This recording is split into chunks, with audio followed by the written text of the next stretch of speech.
Well, AT&T says that a hacker stole records of calls and texts from nearly 90 million of the wireless customers, impacting those who use the company's services between May and October of 2022. So check your records. AT&T says that the stolen data does not include the content of calls and texts or information such as social security numbers or other personally identifiable information. So there's a little bit of good news, so we think. Let's bring in our business correspondent, Alexis Christoforous. I guess, Alexis, basically, should people be worried? Because you hear data breach and you think of all the personal things you say on a cell phone. Right. It's a bit of a panic.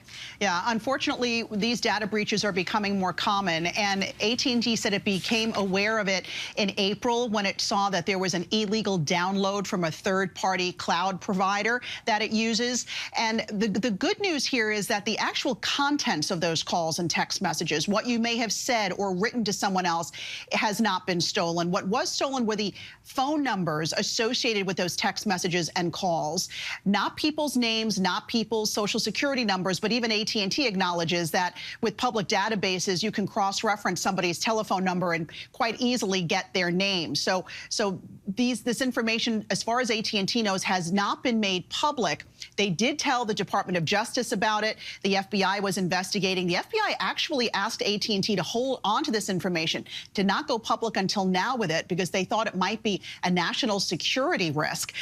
Already there has been one arrest. They're not releasing information as to the details of that arrest, but AT&T says that it is working very closely with law enforcement. So can people impacted by this breach protect themselves in any way? I guess what should they do at this point? It's hard to know how to protect yourself when you don't have enough information, but AT&T is reminding folks, first of all, they're not offering any sort of identity or ID theft protection at the moment. What they're telling folks is to please look out for emails or text messages from people you do not know or entities you do not know. Never give personal information to an email or text message from someone that you do not know, and also do not click on any of the links that might come in those emails or text messages. Instead, if you are concerned, go right to the company's website.